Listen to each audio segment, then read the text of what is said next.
Thanks for watching. Don't forget to like, comment, share and subscribe to Mufti Tariq Masood, famous scholar. دیکھو یہ جو بچوں کے لیے پراپرٹی بنائی جاتی ہے نا, یہ ذہن میں رکھو, اسلام نے ہمیں یہ کہا ہے کہ بچوں کو لاوارث چھوڑنے کی اجازت نہیں ہے. پہلے میں یہ بات چل پڑی ہے تو میں ذرا اس کو تھوڑا سا ڈیفائن کروں. اس میں دو انتہائیں ہیں. کچھ لوگ تو بچوں کے لیے کچھ کرتے ہی نہیں ہیں, کچھ لوگ اتنا کچھ کرتے ہیں کہ یہ سوچتے ہی نہیں کہ ہم بھی کسی کے بچے ہیں, پہلے اپنے لیے تو کرو, سب کچھ بچوں ہی کے لیے. یعنی جو ان کی کھانے پینے کی عمر, لائف کو انجوائے کرنے کی عمر, وہ بھی برباد کر دیتے ہیں. کس کی خاطر؟ بچوں کی خاطر. تو ان کے بچے بھی پھر بیوقوف ہوتے ہیں, وہ بھی ابا کے پیسوں سے لائف کو انجوائے نہیں کرتے بلکہ فوراً اپنے بچوں کی فکر میں لگ جاتے ہیں, اور یہ سلسلہ چلتا رہتا ہے. جیسے ایک نے تھپڑ لگایا دوسرے کو. ہم جب اسکول میں پڑھتے تھے نا, تو اسکول تو پتہ ہے شرارتیں طبیعت سے ہوتی ہیں اسکولوں میں, تو ہم کیا کرتے تھے, صبح پرے میں نا لائن میں لگے ہوئے ہیں, تو ایک شرارتی کیا کرتا تھا, اگلے والے کو ایک چانٹا لگاتا تھا. وہ غصے سے پیچھے دیکھتا تھا, کہتا آگے پارسل کر دے. جب وہ غصے سے پیچھے دیکھتا تھا نا, تو نے تھپڑ کیوں مارا, تو اس کو کہتے تھے غصہ آ رہا نا, آگے پارسل کر دے. تو وہ آگے والے کو لگاتا تھا. وہ غصے سے پیچھے دیکھتا تھا تو کہتے آگے پارسل کر دے. ٹھیک ہے نا. تو اسی طرح وہ پارسل وہ شرارت. تو والدین کیا کرتے ہیں, اتنی ٹینشن بچوں کی لیتے ہیں کہ ان کی فکر, ان کو فیوچر بنانا ہے, اپنا پیٹ کاٹنا شروع کر دیتے ہیں. نتیجہ یہ نکلتا ہے کہ وہ ٹینشن پارسل کہاں ہوتی ہے, بچوں کو. پھر بچے بھی لائف کو صحیح انجوائے نہیں کرتے, وہ فوراً اگلی نسل کا سوچنا شروع کر دیتے ہیں, یار کیا ہوگا. کیونکہ ایک آدمی کے لیے تو اتنا پیسہ ضروری نہیں ہے نا. ساری ٹینشن کہاں آتی ہے, یار ان کا کیا ہوگا. تو وہ ادھر ٹینشن, تو یہ قیامت تک چلے گی یہ ٹینشن. تو آپ کی نسل میں کوئی ایک آدمی بھی ایسا پیدا نہیں ہوگا جو تسلی سے بیٹھ کے کھائے گا. سمجھ میں نہیں آ رہی میرا خیال ہے. ایک آدمی بھی ایسا نہیں پیدا ہوگا اس خاندان میں جس کی یہ سوچ ہو کہ یار کوئی میں کھاؤں آرام سے, موج مستی والی زندگی, حلال حلال مزے اڑاؤں. ایک بھی پیدا نہیں ہوگا, وہ ٹینشن پارسل کرتا رہے گا. تو اس لیے اس میں دو انتہائیں ہیں. ایک انتہا یہ ہے کہ بالکل فکر نہ کرو, بچوں کے پاؤں میں پہننے کی چپلیں نہیں ہیں, کپڑے نہیں ہیں, ایجوکیشن ہے ہی نہیں بالکل, بس کھاؤ کھاؤ, سٹوں میں اڑا دیا, جوئے میں اڑا دیا. اور ایک ٹینشن یہ ہے کہ اتنی فکر کرو کہ قیامت تک ٹینشن لیس کوئی بچہ پیدا ہو ہی نہیں, وہ فکر ہی کرتے چلے جائیں. تو یاد رکھو ہمارے نبی صلی اللہ علیہ وسلم نے, میں جلدی سے دوبارہ اسی طرف آتا ہوں, یہ بات چل پڑی ہے تو مکمل کر دوں. نبی صلی اللہ علیہ وسلم نے ارشاد فرمایا, بدترین چیز جس پہ انسان کا پیسہ خرچ ہو وہ تعمیر ہے. ایک حدیث تو یہ ہو گئی, ساری حدیثوں کو لے کے چلنا ہے نا. بدترین چیز جس پہ انسان کا پیسہ خرچ ہو وہ کیا ہے, بولو نا بھائی, تعمیر. حالانکہ ہم کہتے ہیں بہترین چیز جس پہ پیسہ خرچ ہو وہ کیا ہے, تعمیر, کنسٹرکشن. سب سے زیادہ عقل مند وہ سمجھا جاتا ہے جس نے پراپرٹی میں پیسہ لگایا ہوا ہے. جو گولے گنڈے کھا رہا ہے صبح شام پیسوں سے, پاگل, بے وقوف. زنگر برگر کھا رہا ہے, بے وقوف. زنگر برگر کے بجائے انڈے والا برگر پہ گزارا کر رہا ہے اور بحریہ ٹاؤن میں پلاٹ خرید رہا ہے. سلوٹ کریں گے لوگ اس کو. یہ ہیں کفایت شعار. انڈے والا برگر کھاتے ہیں اور پیسہ بچا کے, بولنے پہ پابندی ہے یار, پلاٹ خریدنے, انویسٹمنٹ. بھائی پراپرٹی بنا رہا ہے, لینڈ لارڈ بن رہا ہے, لینڈ لارڈ. تو یا بھائی یا تو ہم غلط ہیں یا معاذ اللہ نقل کفر, پیغمبر صلی اللہ علیہ وسلم کی بات غلط ہے. پیغمبر کی بات غلط ہو سکتی ہے؟ پیغمبر نے کیا فرمایا, بدترین چیز. یہ نہیں کہ حرام نہیں کہا, نا نا نا نا, حرام چیز نہیں ہے حلال. لیکن بدترین چیز جس پہ پیسہ خرچ ہو وہ کیا ہے, تعمیر. کیا ہے وہ, کیوں؟ اس کا فائدہ انسان اپنی زندگی میں اکثر نہیں اٹھاتا, اٹھاتا ہے تو پورا نہیں اٹھاتا. اسی بات کو نبی صلی اللہ علیہ وسلم نے ایک اور انداز سے بیان کیا. فرمایا یقول العبد, یار میں یہ باتیں آپ کو بتا رہا ہوں, اگر کھوپڑی میں آ گئی نا, دیکھو تمہاری آخرت نہ بنے نا, تمہاری دنیا بن جائے گی. آخرت بھی بنے گی انشاءاللہ, لیکن دنیا میں ایسے مزے کی زندگی گزرے گی کہ بس ہٹو بچو ہو جائے گا. یہ جو ڈپریشن, اسٹریس اور ڈاکٹر اور وہ ٹینشن اور یہ سب ختم.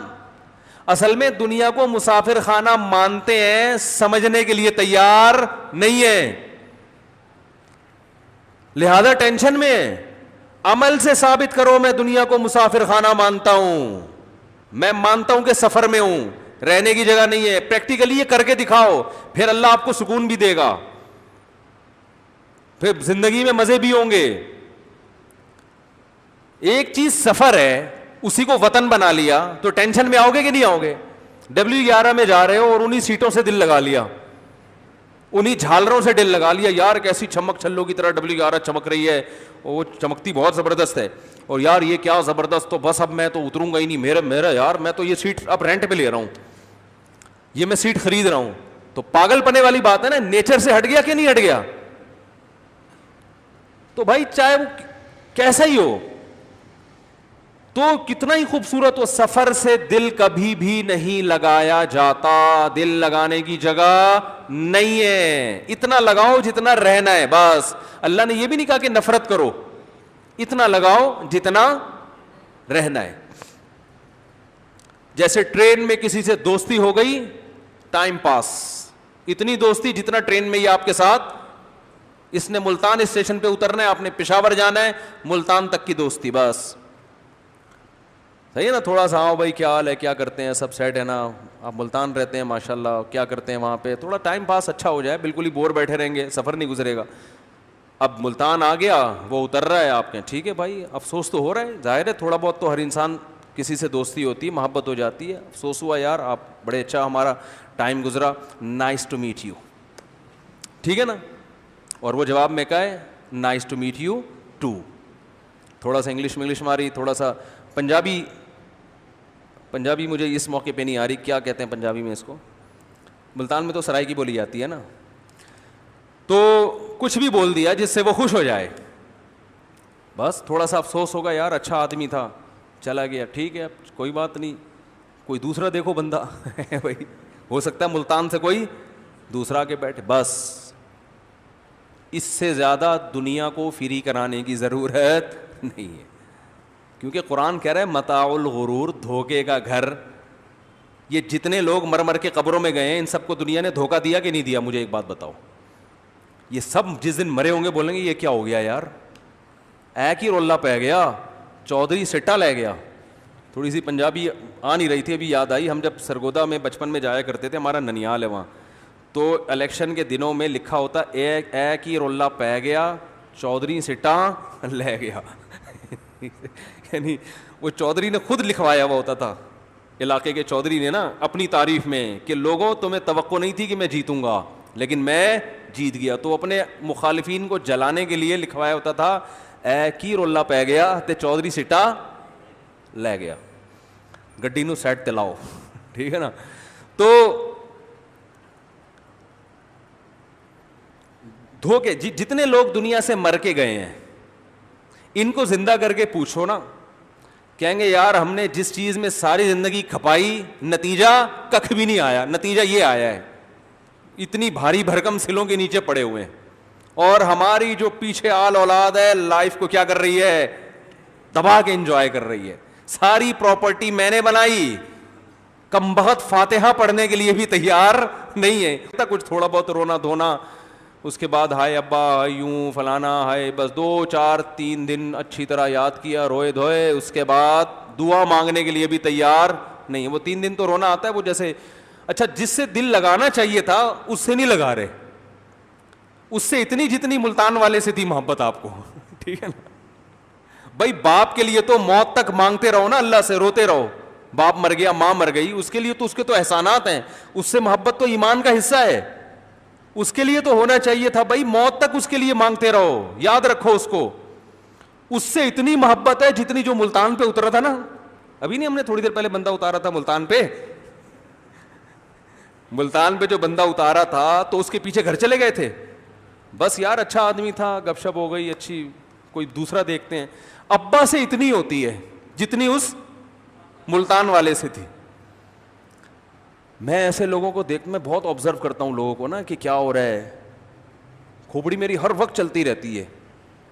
تو ایک صاحب کو میں نے دیکھا, میں نے کئی بار بیان میں یہ واقعہ بتایا ہے, ایسا رو رہے تھے ابا کے انتقال پر, کیونکہ اچانک والد صاحب کی ڈیتھ ہوئی, چوتھے دن ویلیاں لگاتے پھر رہے ہیں, بالکل بھول بھلائیاں. میں کہتے یار کتنا پرانا رشتہ باپ کا, کیسے جب سے بچے پیدا ہوتے ہیں نا, بلکہ پیدائش سے پہلے پریگننسی ہوتی ہے عورت کو, باپ ٹینشن اٹھانا شروع کر دیتا ہے کہ میرا بچہ ہے, بیوی کے علاج کی فکر کرے گا, اور جو ہے نا جو ہاسپٹل کا خرچہ ہے, پھر ویکسینیشن جو بھی ہمارے معاشرے میں چل رہا ہے, پھر ایجوکیشن, اور پھر اس کو چوٹ لگ گئی یہ ہو جائے گا, میرا بیٹا ہر جگہ.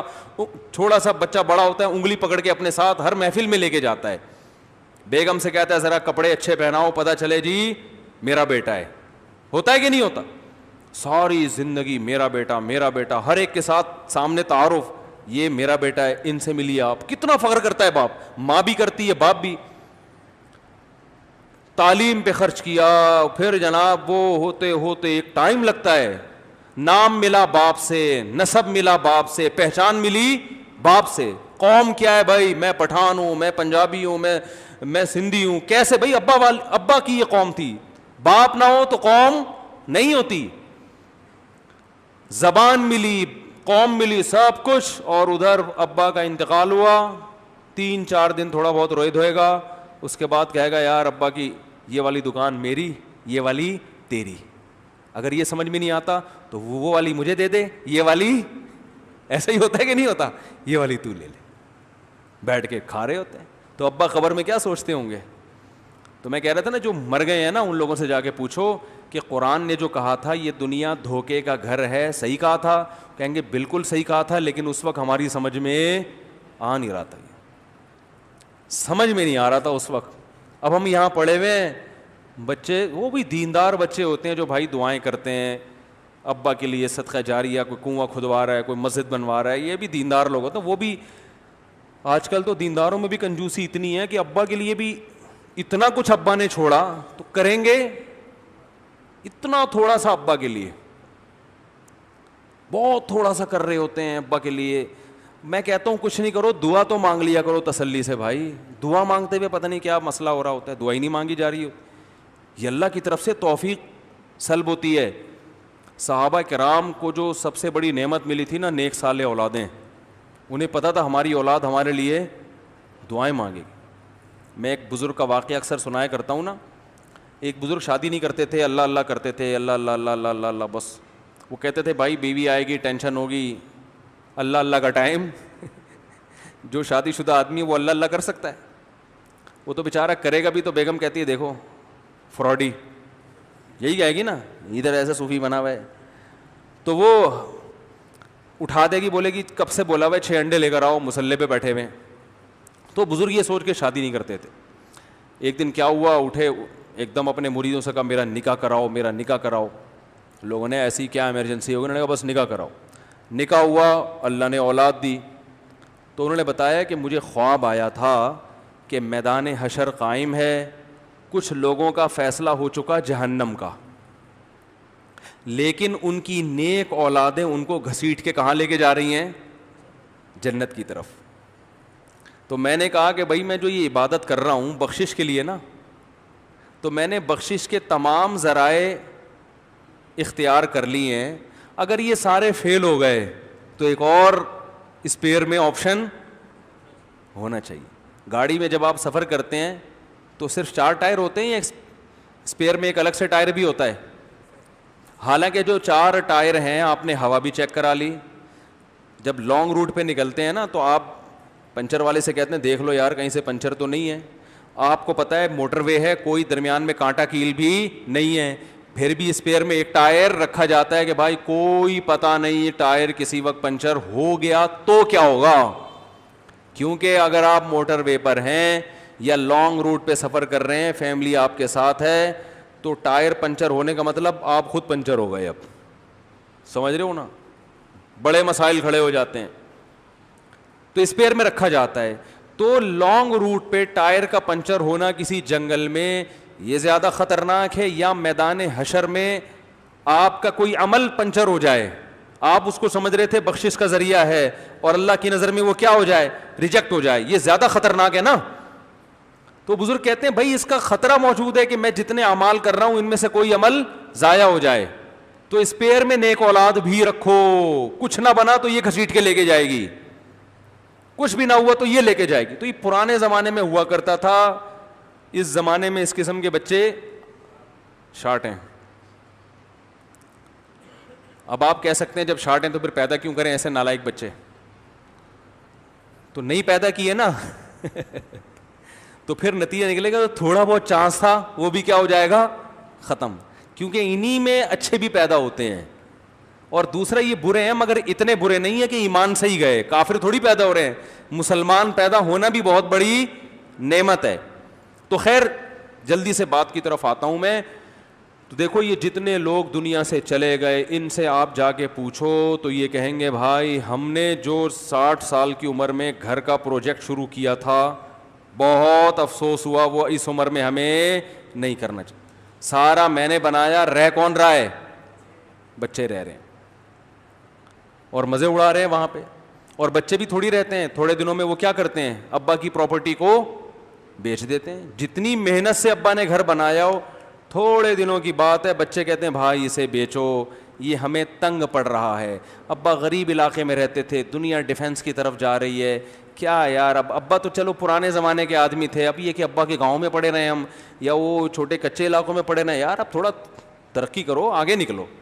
ابا کا گھر بھی گیا اور ابا بھی گئے, ٹھیک ہے نا. تو نبی صلی اللہ علیہ وسلم نے کیا فرمایا, یقول, یہ خوب اچھی طرح سمجھ لو یہ حدیث, یقول العبد مالی مالی, انسان کہتا ہے میرا پیسہ میرا پیسہ. فرمایا آپ کا پیسہ وہ ہے ما اکلتا فافنیتا, کھا کے ختم کر دیا, لبستا فابلیتا, پہن کے پرانا کر دیا. یعنی جو چیز کی لذت آپ نے اٹھا لی وہ آپ کا پیسہ ہے, جو نہیں اٹھائی ہے نا وہ آپ کا پیسہ, جو بینک میں پڑا ہوا ہے وہ آپ کا پیسہ. سمجھ رہے ہو, جتنا جلدی جلدی کھا لو گے وہ ہو جائے گا آپ کا, جو بچ گیا نا وہ نہیں ہے آپ کا. فرمایا وہ آپ کے وارثوں کا ہے. وہ کس کا ہے, بولو نا بھائی, وارثوں کا. تو یہ بولا ہی نہ کرو میرا پیسہ, بولو میرے بچوں کا پیسہ ہے, یہ بولا ہی نہ کرو. اب بچے خوش ہوں گے, چلو ہمارا تو ہے نا, آپ کا بھی نہیں ہے, آپ کا بھی اس میں سے اتنا ہوگا جتنا کھا کے ختم اور پہن کے پرانا کر دیا, یہ آپ کا ہوگا. یہ نبی ہمیں بتا رہے ہیں کہ تمہارا وہ ہے جو کھا کے ختم پہن کے پرانا, یعنی استعمال میں جو آ گیا وہ تمہارا ہے, باقی تمہارا تھوڑی ہے. اب مجھے ایک بات بتاؤ, جس کا ذاتی گھر ہو, رہتے آپ ہوں, تو یہ گھر حقیقت میں حدیث کی روشنی میں کس کا ہے؟ گھر کا بنیادی مقصد رہائش ہوتی ہے نا, استعمال کون کر رہا ہے؟ کرایہ دار کر رہا ہے نا. ارے کیا ہو گیا, جب کسی نے ایک ذاتی گھر بنایا, رہتا کون ہے؟ آپ کرایہ دے کے رہتے ہیں. گھر کی جو بیسک منفعت ہے, گھر جو بیسک مقصد کے لیے بنایا جاتا ہے وہ کیا ہے؟ رہائش. اصل مقصد گھر کا یہ ہے. روٹی کا بنیادی مقصد کیا ہے؟ کھائی جاتی ہے نا. آپ نے اپنے پیسے سے روٹی خریدی, کھائی انہوں نے, تو پیسہ آپ کا خرچ ہوا. روٹی کا جو بیسک بنیادی فائدہ ہے اٹھایا کس نے؟ انہوں نے اٹھایا نا. اتنا تو بول دو, اس میں کیا جا رہا ہے بھائی؟ روٹی خریدی آپ نے اپنے پیسوں سے, کھائی کس نے؟ انہوں نے کھائی. تو انویسٹمنٹ آپ کی ہوئی, فائدہ کون اٹھا رہا ہے؟ یہ اٹھا رہے ہیں.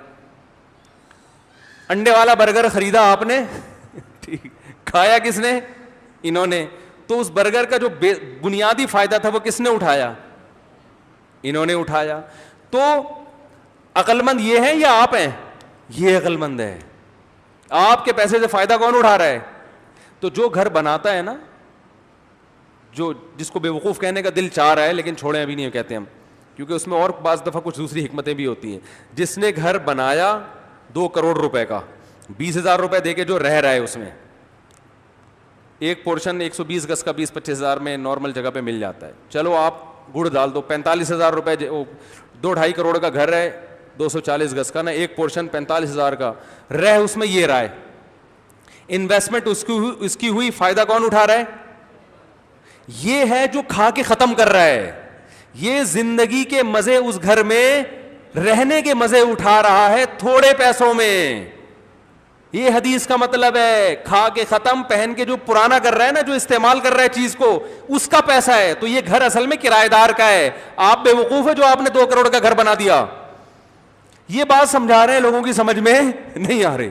سمجھا رہے ہیں لوگ, کہہ رہے کیسی باتیں کر رہے ہو مولوی صاحب, کاغذات میرے نام ہے بھائی, کھدائی میں نے کروائی گھر میں, مزدور میں لے کر آیا, سریا میں نے ڈالا, ٹیکس میں دے رہا ہوں, کرایہ میں لے رہا ہوں, میرا گھر ہے, اس کا تھوڑی ہے. میں کہتا ہوں بھائی پراٹھا آپ نے خریدا, کھایا اس نے, تو اس کا پراٹھا ہے, آپ کا نہیں ہے. یہ بات سمجھ میں نہیں آ رہی. بات آ رہی ہے سمجھ میں؟ ہاں, آپ یہ کہہ سکتے ہیں کہ جب میں نے 2 کروڑ کا گھر بنایا تو میرا پیسہ کیا ہو گیا؟ سیو. بزنس کے پوائنٹ آف ویو سے فائدہ کون اٹھائے گا؟ میں. تو بزنس گیا تیل لینے, جس بزنس کا آپ جوانی میں فائدہ ہی نہیں اٹھا رہے, تو اس بزنس سے فائدہ وہ کم بخت کرایہ دار اٹھا رہا ہے. تو اس بزنس برائے بزنس تھوڑی کوئی چیز ہے. ارے حدیث کو سمجھو, جو چیزیں استعمال میں آ رہی ہیں وہ آپ کی ہیں, جو نہیں آ رہی وہ آپ کی نہیں ہے. تو استعمال میں تو اس کم بخت کی آ رہی ہیں جو رہ رہے یہاں پہ, سمجھ رہے ہو؟ نہیں آ رہی سمجھ میں تو رہنے دو, جیسے چل رہے ہو چلتے رہو, ٹینشن نہ لو. کرایہ دار کو چاہیے زیادہ مزے میں ہے. وہ بولے یار کم بخت تو نے 3-4 کروڑ میں یہ گھر بنایا, میں تو سوچ ہی نہیں سکتا تھا. رہتا کون ہے؟ میں بھی کرائے کے گھر پہ رہتا ہوں. مالک مکان کو بولتا ہوں یار بڑا زبردست, ٹینشن بھی تم نے اٹھائی, مزدور بھی تم لے کر آئے, اور اس گھر میں کچھ ہو گیا تو بھی تمہاری ٹینشن ہے. ہم تو فوراً پتلی گلی سے نکل لیں گے. بھائی دیواریں گل رہی ہیں, دروازہ خراب ہو رہا ہے, دیمک لگ رہی ہے, نکل بھائی یہاں سے. ٹینشن کس کی ہے؟ مالک تو مزے میں تو خدا کی قسم میں ہوں. الحمدللہ میں تو روزانہ اللہ کا اتنا شکر ادا کرتا ہوں, اللہ تیرا کتنا فضل ہے, کیونکہ میرے پاس تو اتنا پیسہ نہیں تھا کہ میں اتنا بڑا گھر بنا لوں. اللہ پیسہ جس کے پاس تھا اس کے بجائے رہتا کون ہے؟ میں رہتا ہوں. تو جو رہنے کی منفعت ہے وہ تو میں اٹھا رہا ہوں نا. اس سے زیادہ اور مزے کیا چاہیے بھائی؟ ارے پراٹھا اس نے خریدا, کھا آپ رہے ہو. جی کچھ سوال پوچھنے. ہاں بڑا پیارا, یہ میں آ رہا تھا, یہ سوال ابھی میں خود اٹھانے والا تھا کہ مالک مکان کرایہ کھا رہا ہے نا, یہی سوال ہے نا کہ بھائی آپ اس مکان میں رہنے کی لذت حاصل کر رہے ہیں, لیکن کرائے کے مزے کون اٹھا رہا ہے؟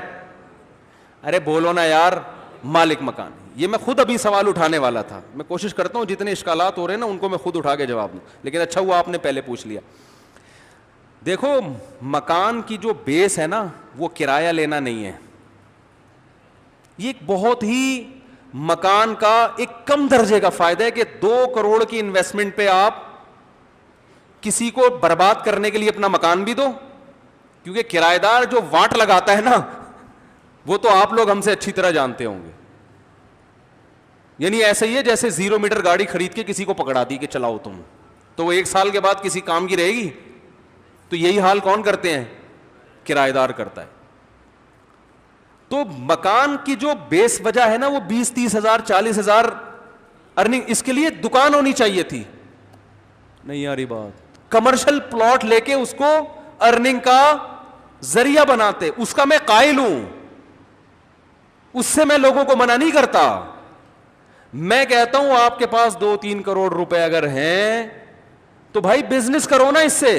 پھر مکان کیوں, پھر آپ پلاٹ خرید کے بیچو, اس میں فائدہ. بولتے کیوں نہیں یار زیادہ ہے؟ نہیں یار یہ بات. پھر آپ کمرشل پلاٹ خریدو, رینٹ پہ دے دو, اس میں فائدہ. اصل میں لوگ جو دماغ میں جو کھوپڑی میں آیا نا کہ میرا ذاتی مکان نہیں, میرا ذاتی مکان نہیں, ابے بھائی جان تمہیں پراٹھا اپنا ہو یا کسی اور کا ہو, لذت تو وہی آ رہی ہے نا کھانے میں. اس پہ ٹینشن میں آ رہے میرا مکان نہیں, میرا مکان اپنا تو اپنا ہی ہوتا ہے بھائی. اپنا تو کیوں, اپنے میں کیا وہ کوئی اور قسم کا پنکھا لگا ہوتا ہے؟ اس میں جاپان کے پنکھے لگے ہوتے ہیں. ہوا سارے پنکھے ایک جیسی دیتے ہیں. مکان کی بنیادی مقصد ہے آپ کو سب سے پہلے تحفظ دے. آپ 4 دیواری کے اندر کھلا کھائے تے ننگا, معذرت کے ساتھ یہ ابیوز لینگویج, کھلا کھائیں تے. دیکھو میں سفر میں جاتا ہوں نا, چاہے دنیا کا حسین ترین ملک ہو, لیکن میں واپس بھاگنے کی کوشش کرتا ہوں, کیونکہ جو اپنے پلنگ پہ لیٹتا ہے نا آدمی ٹانگیں چوڑی کر کے مزے سے, وہ مزہ دنیا میں کہیں نہیں آتا. تو اب گھر کا بنیادی مقصد یہ ہے. اپنے بیوی بچے ہوتے ہیں, آدمی آرام سے سکون سے, ایسا ہی ہے نا. تو کرائے کے گھر میں بھی ہے, کوئی مالک مکان آ کے دیکھ تھوڑی ادھر ٹانگیں تھوڑی کم چوڑی کرو, ایسے پھیلا کے لیٹا, تیرے باپ کا بستر ہے کیا, یہ کرتا ہے مالک مکان؟ یہ ٹینشن لیتا ہے تھوڑا سمٹ. بھائی جب اپنے گھر میں آئے, کرائے دے رہے ہیں نا مالک مکان, اب مالک مکان بیل بجا کے آئے گا. بھائی ہمارے گھر کا اگر مالک مکان آئے مجھ سے ملنے کے لیے, بیل بجائے گا, پوچھوں گا خیریت, مفتی صاحب آپ سے ملاقات کریں, ادھر مسجد میں بیٹھے ہیں, ادھر ہی آ رہا ہوں میں. ٹھیک ہے, یہ بھی ہوتا ہے نا, ادھر ہی بیٹھے میں ادھر ہی. تو وہ اس کا تھوڑی, وہ کس کا ہو گیا, ہمارا گھر ہے, اور تم نے 3 کروڑ میں بنایا, ہم تھوڑا سا کرایہ دے کے مزے اڑا رہے ہیں اس میں, اور کیا. باقی سوال پیدا ہوتا ہے مفتی صاحب آپ کے پاس 3 کروڑ ہیں, ہے نہیں, لیکن ایک مثال دے رہا ہوں, فوراً جو ہے نا کوئی بندوق لے کے آ جائے گا, نکالو کہاں رکھے ہوئے ہیں بھی نہیں. تو اس کا طریقہ کیا ہے کہ آپ کیا کریں, اس سے بزنس کریں. پیسہ کمانا منع نہیں ہے, یاد رکھو. اچھی نیت سے جتنا کماؤ گے اتنا ثواب زیادہ ملے گا. ہم کہہ رہے ہیں ان دیواروں اینٹوں سے دل مت لگاؤ. پیسہ کمانے میں فائدہ یہ ہوگا کہ جتنا اچھا کھا رہے ہو اور اچھا کھاؤ گے, جتنا اچھا پہن رہے ہو, بولو نا, اور اچھا پہنو گے, جتنی اچھی سواری ہے اور اچھی, اتنی اچھی پہ آ جاؤ گے کہ میرے شیخ نے کویت کے شہزادے سے گاڑی خریدی تھی, ایک دن آئے گا آپ محمد بن سلمان سے گاڑی خرید کے چلا رہے ہو. پابندی نہیں ہے گورنمنٹ کی طرف سے باتیں کرنے پر, ٹھیک ہے نا, کوئی کسی بھی ٹائم پہ کوئی بھی بات کر سکتا ہے. ایک مثال دے رہا ہوں, گاڑی استعمال میں آ رہی ہے نا, چل رہی ہے, آپ کہہ سکتے ہیں اس میں بھی رینٹ, تو رینٹ کی گاڑی میں بار بار وہاں جا کے لینا جو ہے نا ٹینشن والا کام ہے. ٹھیک ہے, وہ ایسی چیزیں جو چلتی ہے نا ہر وقت, وہ اپنے کنٹرول میں ہونی چاہیے, وہ اپنے کنٹرول میں. اس لیے میں کہتا ہوں گاڑی خریدو بھائی. تو پیسہ اگر بزنس کرنا ہے نا, اور بزنس بھی جب کرنا ہے پہلے اچھا کھا لیا, اچھا پہن لیا, اب اضافی ہے. اچھا پھر بزنس کا فائدہ یہ ہوگا کہ جب پیسہ آئے گا تو صدقہ خیرات بھی بہت. آپ صلی اللہ علیہ وسلم نے فرمایا کہ اتنی اسلام میں مال کمانے کی ترغیب ہے اگر صحیح نیت سے ہو. ایک حدیث جب میں نے بچپن میں سنی تھی, میں نے کہا بھائی یہ تو ایسی حدیث ہے کہ اس میں تو بہت زیادہ ترغیب ہے پیسہ کمانے کی, بشرطے کہ نیت کیا ہو, عیاشی نیت نہ ہو کہ بھائی عیاشی کروں گا, شراب پیوں گا, یہ نیت اچھی ہو, دنیا کو مسافر خانہ سمجھتا ہو, پھر اسلام میں پیسہ کمانا فضیلت کی چیز ہے. کیوں؟ نبی صلی اللہ علیہ وسلم نے ایک حدیث میں ارشاد فرمایا کہ کچھ صحابی نبی صلی اللہ علیہ وسلم کے پاس آئے, عرض کیا یا رسول اللہ ذهب اہل الدثور بالاجور, یا رسول اللہ جو مالدار صحابہ تھے وہ ثواب میں ہم پہ سبقت لے گئے, وہ تو آخرت میں ہم سے آگے نکل گئے. آپ صلی اللہ علیہ وسلم فرمایا کیوں؟ انہوں نے فرمایا یا رسول اللہ ہم بھی روزے رکھتے ہیں, مالدار صحابہ بھی روزے رکھتے ہیں. حضرت عمر, یہ جو حضرت عثمان تھے نا, ہمارے یہاں جامع الرشید میں پوری کیلکولیشن کی گئی, جو مالدار صحابہ تھے ان کے اثاثے کتنے تھے, 5 ارب روپے, جو اس زمانے کے لحاظ سے ان لوگوں کے اثاثے تھے. ایسے ہی تھوڑی انہوں نے جہاد میں اتنا مال لا کے دیا ہے. 100 اونٹ ایک وقت میں حضرت عثمان جہاد میں دے رہے ہیں, تو پیچھے کتنا ہوگا کہ وہ بزنس بھی چلتا رہے. 100 اونٹ آپ سمجھ, 100 لینڈ کروزر سمجھ لیں آپ اس کو, اتنا سرمایہ ایک ایک ٹائم پہ دے دیا کرتے تھے وہ. تو وہ کماتے بھی ہوں گے یا بیٹھ کے پیڑوں سے گرتا ہوگا ان کے اوپر؟ ظاہر ہے ارننگ تھی نا, کما رہے تھے, محنت کر رہے تھے. تو آپ صلی اللہ علیہ وسلم سے صحابہ نے فرمایا یا رسول اللہ مالدار لوگ ہم سے ثواب میں بولتے کیوں نہیں, آگے بڑھ گئے. تو یا نبی نے پوچھا کیسے؟ فرمایا یا رسول اللہ ہم روزے رکھتے ہیں, وہ بھی روزے رکھتے ہیں, ہم تہجد پڑھتے ہیں, جو حدیث کا مفہوم ہے وہ بھی, ہم جہاد کرتے ہیں وہ بھی, لیکن وہ اللہ کی راہ میں خرچ کرتے ہیں, ہم خرچ نہیں کر سکتے. بلکہ مفہوم یہ حدیث کا ہم تو اور مستحق ہیں زکوٰۃ, بلکہ وہ خرچی ہمارے اوپر کرتے ہیں. تو پیسے لینے کا تو کوئی ثواب نہیں ہے نا بھائی, کوئی بیچارہ غریب ہے زکوٰۃ لے رہا ہے تو زکوٰۃ لینے کا تو کوئی ثواب نہیں. یہ الگ بات ہے اس کی حاجت پوری ہو رہی ہے, دینے والے کو تو ثواب ملے گا, لینے والے کو تو شریعت نے اپریشیٹ کیا ہی نہیں. اسے تو کہا ہے کہ استغنا, جتنا اپنے آپ کو لوگوں سے بچاؤ.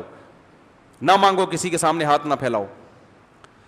تو آپ صلی اللہ علیہ وسلم نے فرمایا میں تمہیں ایک تسبیح بتاتا ہوں, وہ تسبیح تم کر لو گے تو اجر میں مالداروں کے برابر. ہر نماز کے بعد 33 دفعہ سبحان اللہ الحمدللہ اللہ اکبر پڑھا کرو. ان صحابہ نے یہ تسبیح شروع کر دی, جب مالدار صحابہ کو پتہ چلی تو انہوں نے بھی شروع کر دی. تو غریب صحابہ پھر آئے کہ یا رسول اللہ یہ کام, تو انہوں نے بھی شروع کر دیا. تو آپ صلی اللہ علیہ وسلم نے فرمایا ذالک فضل اللہ یؤتیہ من یشاء, یہ اللہ کا فضل ہے جس کو چاہتا ہے عطا کرتا ہے. بھائی اب اللہ نے ان کو پیسہ دیا, وہ صدقات کر رہے ہیں, تو اب اللہ پر تو کوئی پابندی نہیں لگا سکتے. ممکن ہے غریب لوگ پریشان ہو, یار یہ کیا بات ہوئی, یہاں بھی ہم ٹینشن میں اور وہاں بھی کیا ہوں گے, یہاں بھی کھانے کو نہیں مل رہا اور جنت میں بھی مالدار لوگ اوپر چلے جائیں گے, تو ٹینشن تو بڑھ گئی نا غریب آدمی کی. تو بھائی ٹینشن لینے کا اس لیے نہیں ہے کہ ایسے امیر مارکیٹ سے شارٹ ہیں جو اتنے نیک ہوں, یہ صحابہ میں ہی تھے. آج جب پیسہ آتا ہے تو عیاشی پہلے آتی ہے, پیسہ بعد میں. پیسہ بھی آیا نہیں ہوتا, عیاشی کے خیالات. اسی وجہ سے حدیث میں آتا ہے کہ غریب جنت میں زیادہ ہوں گے, مالدار کم ہوں گے, اور غریب جائیں گے بھی پہلے, مالدار جائیں گے بعد میں. کیونکہ دولت کے ساتھ دین پہ قائم رہنا مشکل ہے. تو یہ اس دولت مند کے بارے میں ہے, اور ہم بھی دولت کمانے کی اس کو ترغیب دے رہے ہیں جو دین پہ بھی چلتا ہو, یا دولت کو صحیح استعمال کرنے کی نیت ہو. اس کے لیے فضیلت ہے کہ وہ کیا کرے, وہ پیسہ کمائے. سمجھ رہے ہو؟ تو جلدی سے آپ کی بات کی طرف میں آتا ہوں. اب دیکھو, آپ کو اللہ نے پیسہ دیا تو اب آپ کیا کرو, اس سے کیا کرو, کاروبار کرو. کاروبار کے پوائنٹ آف ویو سے آپ مشورے لینے کے بعد پھر پلاٹ خرید کے بھی بیچ سکتے ہو, کنسٹرکشن کا کام بھی کر سکتے ہو. کیونکہ یہ جو مکان بنا رہے ہو دل لگانے کے لیے نہیں, کسی کو پہنانے کے لیے. نہیں آ رہی بات؟ ٹھیکیدار جو مکان بناتا ہے اس مکان سے محبت کریں گے, میرا مکان میرا مکان, یہ کسی کو پہنانے کے لیے. پہنانے کے لیے میں اس لیے کہہ رہا ہوں کہ جب وہ اپنے لیے بنائے گا نا تو گڑ زیادہ ڈالتا ہے اس میں. بیچنے کے لیے بناتا ہے تو دیکھنے میں بڑا اچھا ہوتا ہے, اندر سے کیا ہوتا ہے, کھوکھلا. کیل ٹھوکو گے نا پلستر گرے گا. ہم تو یہی دیکھ رہے ہیں, جب ٹھیکیدار دوسروں کے لیے بناتا ہے تو اس طرح. تو یہ جو کنسٹرکشن کا کام ہو رہا ہے یہ بزنس کا حصہ ہے, یہ ٹھیک ہے. سمجھ رہے ہو کہ نہیں سمجھ رہے؟ یہ ٹھیک ہے, کیونکہ یہاں مکان رہنے کے لیے ہے ہی نہیں, یہاں مکان کسی کو پہنانا. اس لیے کہہ رہا ہوں آج کل پہنایا جا رہا ہے نا, اب جو چیزیں ہو رہی ہیں میری زبان پہ خود بخود وہی آ جاتی ہیں. تو یہ مکان کسی کو پہنانے کے لیے بنایا جا رہا ہے. تو پہنانے کے لیے اگر آپ مکان بنا رہے ہیں تو ٹھیک ہے. ایسے ہمارے بہت سے دوست ہیں سائیکل پہ تھے, ابھی میرے پرسوں ایک دوست سے میں ملا بچپن کے, تو میں دولت کی ریل پیل دیکھ کے حیران ہو گیا. میں نے کہا بھائی آپ نے تو ماشاءاللہ دیندار ہیں, ماشاءاللہ نیک ہیں, داڑھی ہے اور علماء سے تعلق ہے. بہت عرصے بعد ملاقات ہوئی, تو چونکہ ہم بچپن میں سائیکل پہ گھوما کرتے تھے, ویسے ہی جیسے بچے نہیں گھوم رہے ہوتے شرارتی, تو ان کو بڑے تانے ملتے تھے ان کے ابا دادا کی طرف سے نا. میرے سامنے ایک دفعہ ان کے چچا ان کو ڈانٹے تھے, یہ کسی کام کا نہیں ہے, یہ کسی کام کا نہیں, یہ ٹائم ضائع کرتا ہے, یوں کرتا ہے. ایسے بچے جیسے بہت چھوٹے تھے ہم لوگ, ایسی شرارتیں کرتے تھے. تو کبھی مچھلیاں پکڑنے جا رہے ہیں, کبھی جو ہے نا وہ فشنگ کے لیے, کبھی دوڑ لگا رہے ہیں, کبھی کرکٹ کھیل رہے ہیں, جیسے بچوں کا ہوتا ہے. تو والدین کی طرف سے ہمیں بھی, والدین کا تو کام ہوتا ہے نا ڈانٹنا, ان کا فرض بنتا ہے. ابے کیا کر, ہم نے بھی ابا سے بڑے چترول کھائے اس زمانے میں. کہاں سے آ رہا ہے بھائی, صحیح ہے نا, یہ کوئی ٹائم ہے گھر آنے کا. آج کل تو ابا کچھ کہتے ہی نہیں بچوں کو. تو ان کے چچا ان کو ڈانٹ رہے تھے میرے سامنے. میں نے ابھی جب ملاقات ہوئی نا تو اپنے اس دوست کو وہ واقعہ سنایا. میں نے کہا مجھے تمہارا وہ وقت یاد ہے جب تمہاری چچا تمہیں ڈانٹ رہے تھے اور کہہ رہے تھے کہ بیٹا یہ جو تم دوستوں میں ٹائم گزار رہے ہو نا, اور پڑھائی کی طرف توجہ نہیں ہے, پڑھائی ایجوکیشن جاب کی طرف توجہ نہیں ہے, تو جب پیسے ختم ہوں گے نا تو یہ دوست بھی بھاگ جائیں گے, صحیح ہے نا. تو یہ ان کو سمجھا رہے تھے. تو اللہ کا بڑا فضل ہو گیا, انہوں نے جاب نہیں کی, انہوں نے بزنس کیا. بزنس کی طرف آتے آتے آتے کنسٹرکشن کا کام شروع کیا. تو میں حیران ہو گیا, ماشاءاللہ 2 گاڑیاں گھر میں رکھی ہوئی ہیں. اور پھر جب اللہ بہت زیادہ دے دے, بہت زیادہ, کہ گاڑی بھی ہو گئی, کھا بھی لیا, صدقے بھی ہو گئے, سب کچھ ہو گیا, پھر اگر کوئی مکان بنا لے تو ہمیں کوئی ٹینشن کہ چلو جب اللہ نے اتنا دیا ہے تو چلو ایک مکان ہی بنا لو. تو انہوں نے بنا لیا جوانی میں, 60 سال میں نہیں, 60 سال اب نہیں بھائی, رہنا تو ہو, کچھ دن تو رہ لو نا اس میں. تو انہوں نے ڈبل منزلہ مکان بھی بنا لیا. تو میں ان کا مکان دیکھ کے بھی میں نے کہا بڑا اچھا ماشاءاللہ, کیونکہ اتنا ہے تو یار چلو مکان بھی صحیح ہے, چلتا ہے. جب اتنا اللہ نے آپ کو دے دیا تو وہ کیا کرنا ہے, کنسٹرکشن کا کام, مکان بنایا پہنایا, بس یہ کام چل رہا ہے ان کا, ٹھیک ہے نا. مکان بنایا, وہ سن کے غصہ ہوں گے میں پہناتا نہیں ہوں, یعنی مکان بنا کے کسی مسلمان کو بیچ دیا, ٹھیک ہے, اچھا گمان رکھتے ہیں ہم, کیونکہ وہ بہرحال تعلقات تو خراب نہیں کرنے نا کسی سے. تو آپ کے سوال کا جواب ہو گیا. لوگ یہ نہیں کر رہے کہ مکان بزنس کے پوائنٹ آف ویو سے کہہ رہے اپنا مکان, اب پوری 3 کروڑ زندگی بھر کی آمدن کس میں کر دی, جھونک دی اس میں, اور ٹینشن میں آ گئے. جو کھانے پینے کی عمر تھی, جو عمر تھی کہ آپ اچھی گاڑی رکھتے, چنچیوں میں سفر ہو رہا ہے, رکشوں میں سفر ہو رہا ہے, میرا مکان میرا مکان. او بھائی, اللہ کے نبی نے فرمایا جو کھا کے ختم پہن کے پرانا, تو تمہارا مکان وہ ہے جس میں تم کچھ زندگی, آدھی سے زیادہ زندگی تو کم از کم گزارو. آدھی سے زیادہ زندگی بھی اگر اپنے گھر میں گزر جائے تو ہم کہتے ہیں رہنے کی لذت حاصل کر لی. اور 40 سال کا مطلب ہے کہ آدھی سے زیادہ گزر چکی ہے. چونکہ قبرستان میں میتوں کا, جو قبرستان جانے کی ضرورت ہے, مجھ سے پوچھ لو نا, میں جنازے پڑھاتا ہوں. 80 سال کا جنازہ 1 سال ہو گیا ہوگا, میں نے اب تک درجنوں, سینکڑوں تو شاید مبالغہ ہو جائے, درجنوں جنازے پڑھائے ہیں, ابھی تک 80 سال والا ایک بھی نہیں آیا. 60, 65, 40, 25, 35 یہ مارکیٹ میں چل رہا ہے. جو مرنے کا ریٹ چل رہا ہے نا, جس ایج میں مر رہے ہیں, ابھی کچھ دن پہلے 35 سال کے نوجوان کا پڑھایا, اب پتہ نہیں کورونا سے ہوا تھا یا ویسے ہی ہو گیا, اللہ ہی بہتر جانے. 35 سال کے پڑھا, 45, 50, 60, 65 یہ چل رہا ہے. 80 والے بھائی اب گئے, 80 والے نہیں ہیں اب, تو بہت کم ہیں, بہت ہی کم. تو 40 سال کا مطلب آپ کی آدھی سے زیادہ زندگی گزر گئی. اب گھر بنا رہے اگر ہو بزنس کے پوائنٹ آف ویو سے بھائی بنا رہے ہو, پھر تو ٹھیک ہے, بناتے ہی کسی کو پہلی فرصت میں پہنا دو, ٹھیک ہے, پھر تو ٹھیک. یا اس نیت سے بنا رہے ہو کہ آپ 40 سال کے بعد اب بہت اچھا کھا بھی سکتے ہو, پی بھی سکتے ہو, بہت اچھی حالت آپ کی ہو گئی ہے, اب آپ کے پاس فالتو پیسہ بہت ہے, تو آپ کہہ رہے ہو چلو میں جب مروں گا تو بچوں کے پاس کوئی پیسہ ہو جس سے وہ بزنس کر سکیں یا کوئی اچھی لائف گزار سکیں, تو چلو پیسہ اب انویسٹ کرنے کے لیے پلاٹ یا مکان, دونوں چیزیں میں کچھ بھی لیا جا, پلاٹ بھی لیا جا سکتا ہے. اور لیکن یہ اس اسٹیج پہ پہنچنے کے بعد, جس اسٹیج پہ میں نے اپنے دوست کا واقعہ سنایا وہ پہنچ چکا, اس اسٹیج پہ پہنچنے کے بعد بہت اللہ نے دیا ہے, تو بھائی ٹھیک ہے چلو یار اب کھا ہی رہے ہیں تو اچھا ہے, بچوں کو میں مروں گا تو. وہ حدیث میں آتا ہے, ایک مالدار صحابی تھے نا, جابر بن عبداللہ, انہوں نے عرض کیا, جو ان کے جب بیماری تھی تو ان کو یہ خیال ہو گیا تھا کہ اب میں بیماری میں دنیا سے چلا جاؤں گا, تو آپ صلی اللہ علیہ وسلم عیادت کے لیے گئے, تو انہوں نے عرض کیا یا رسول اللہ میں تو دنیا سے جا رہا ہوں, تو میں اپنا پورا مال صدقہ کر رہا ہوں. آپ صلی اللہ علیہ وسلم نے فرمایا نہیں, کم کرو, اپنی اولاد کے لیے چھوڑو. فرمایا یا رسول اللہ ٹھیک ہے, میں پھر آدھا اپنی اولاد کے لیے چھوڑتا ہوں اور آدھا صدقہ. آپ نے فرمایا نا نا نا نا, اور کم کرو,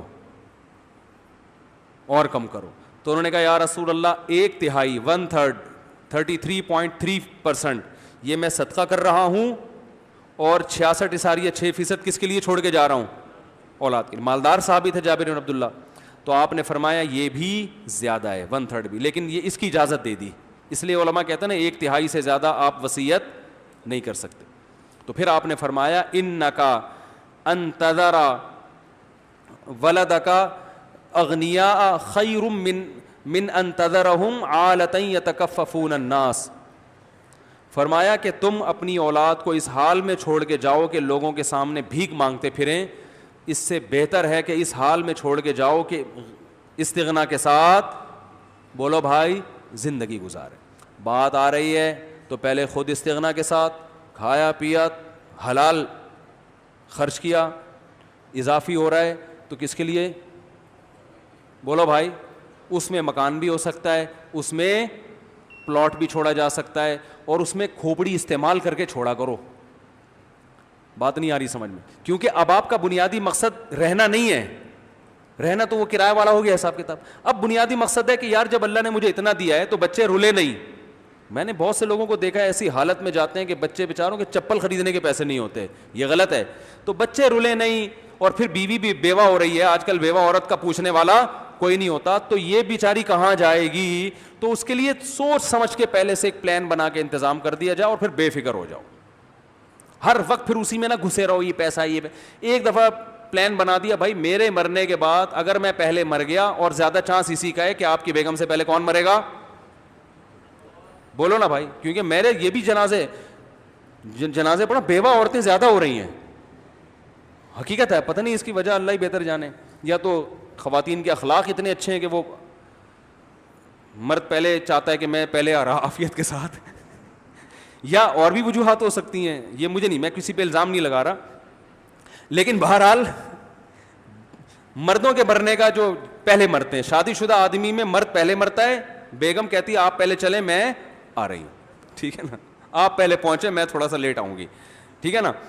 تو اس میں انسان یہ سوچ سکتا ہے کہ بھائی میں جب اس کنڈیشن میں اور یہ تو یاد رکھو, یہ بڑھاپے کا انتظار مت کرو, اس کے لیے بڑھاپے کا انتظار, اس کے لیے ابھی سوچو, اس ٹائم آپ اگر مر گئے ابھی, آپ کہتے ہوں گے نا میں پتہ کیا سوچ کے, میں یہ سوچتا ہوں میں ابھی مر گیا تو بچوں کا کیا ہوگا, حالانکہ میں کتنی دنیا کے مسافر خانہ ہونے کی باتیں کرتا رہتا ہوں نا میں, لیکن اب فکر میں لگا رہتا ہوں, جتنے وسائل, ٹینشن نہیں لینی ہے کیا پیٹ کاٹنا شروع کر دے بھائی, جس اللہ نے ہمیں کھلایا وہ ہمارے بعد بچوں کو بھی کھلائے گا.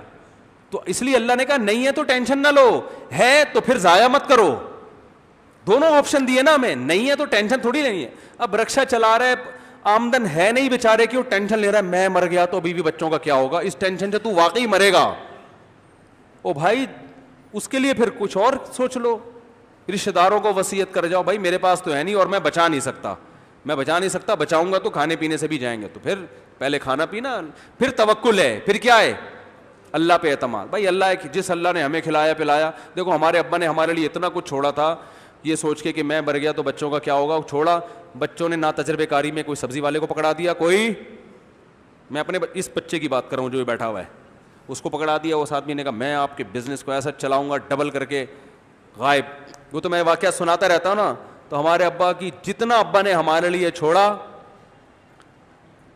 تو وہ سارا ہم نے ناتجربے کاری میں اڑا دیا. ابا نے اپنی ذمہ داری پوری کر لی تھی, انہوں نے خود اچھا کھایا اچھا پہنے, جو بچا وہ اولاد, صدقہ خیرات بھی ہمارے والد اللہ جزائے خیر دے بہت کی, مسجد بنائی انہوں نے, بہت صدقہ تو خیرات بھی کرتے تھے. تو پھر ٹھیک ہے جب اتنا ہے تو بچوں کے لیے بھی کچھ چھوڑ دیا, تجربہ نہیں. اور اللہ نے ہم سے ضائع اس لیے کروایا یہ بتانے کے لیے کہ میں کھلانا چاہوں گا تو کچھ بھی نہیں ہوگا, پھر بھی کھلا دوں گا. میں تو بتاتا جب میری ابا کی جائیدادیں بھی ساری میں نے کھا پی کے برابر کر دی, کھا پی کے کیا لوگوں نے ٹوپیاں کرا کے اور ابا نصیحت بھی کرتے تھے کہ بیٹا کسی کو پیسہ پکڑایا, اپنا پیسہ وہ ہے جو اپنی جیب میں ہے, لیکن یہ بتاتے تھے کہ یہ نصیحت اس وقت تک سمجھ میں نہیں آتی جب تک انسان پہ گزرتی نہیں ہے, اور واقعی پھر بھی سمجھ میں نہیں آئی, جب گزری تو آ گئی. لیکن یہ اچھا ہو گیا, فائدہ یہ ہوا کہ اللہ نے پھر بھی کھلا دیا. اتنا کہ لوگ تانے دیتے تھے کوئی رشتہ نہیں دے گا تمہیں تو تمہارے پاس ہے کیا, مجھے لوگ تانے دیتے تھے, میں ویسے ہی پھینکتا رہتا تھا, 4 کروں گا, ارادہ نہیں تھا اس وقت, ارادہ نہیں تھا. اور اس میں تو اللہ نے ہمیں یہ کہا ہی نہیں ہے کہ آمدن دیکھ کے بچے پیدا کرو, یہ تو ہے ہی نہیں. اللہ نے کہا رزق کا وعدہ کس نے کیا ہے, میں نے کیا. تو میری تو کچھ آمدن نہیں تھی, بچے بھی پیدا ہو رہے تھے, اب اللہ کا شکر ہے کھا بھی رہے ہیں اور پی بھی رہے ہیں, بچے بھی اسکول, اللہ نظر بس سے بچائے, مزے ہیں. تو وہ یہ اللہ نے بتا دیا کہ اسباب اختیار کرنے ہیں جتنی گنجائش ہے, نظر کس پہ کر رکھنی ہے, اللہ پہ. تو غریب آدمی کو بھی تسلی دے دی کہ بھائی تمہارے پاس نہیں ہے تو ٹینشن مت لو, ٹینشن مت لو, جس اللہ نے تمہیں کھلایا ہے نا ان کو بھی کھلا دے گا. امیر کو نبی نے بتا دیا, جابر بن عبداللہ کو, کہ بھائی جب ہے اڑانا نہیں ہے, ان بچوں کا بھی خیال کرنا ہے. اب خیال کیسے کرنا ہے, اس میں پلان کرنا ہے, لوگوں کے تانے میں نہیں جانا کہ ذاتی گھر نہیں ہے, ذاتی گھر, نہ, اس میں پلان کرنا ہے. پلان ایسے کرنا ہے, ماہرین سے ملنا ہے, یار کم سے کم انویسٹمنٹ میں بچوں کے لیے زیادہ سے زیادہ پروفٹ کیسے چھوڑ کے جا سکتا. تو بعض دفعہ وہ مشورہ دے گا بھائی گھر بنانے میں گھر کی قیمت اتنی اسپیڈ سے نہیں بڑھتی جتنی پلاٹ کی, تو کوئی اچھا اسٹیٹ ایجنٹ ملے اس سے مشورہ لو, پلاٹ خرید کے ڈال دو. اور پھر یہ ہے کہ ایسا پلاٹ لے لو قسطوں پہ لے لو, کیا خیال ہے بھائی جان. اور اگر گھر ہی کھوپڑی میں سمجھ میں آ رہا ہے, بعض لوگوں کو گھر خریدنا آسان ہوتا ہے, پلاٹ خریدنا مشکل, ان کے اتنے تعلقات نہیں ہیں, گھر میں بعض لوگ قسطوں پہ گھر لیتے ہیں تو اس نیت سے کہ گھر کا جو کرایہ آئے گا اسی سے قسطیں پوری ہو جائیں گی. تو ایسے آدمی کے لیے بھی گھر لینا کیا ہے, کیا ہو گیا بھائی جان, ٹھیک ہے نا, ایسے آدمی کے لیے تو ٹھیک ہے, جب اتنا دیا اللہ نے تو یہ بھی. تو ایسے ہنسی خوشی زندگی گزارو.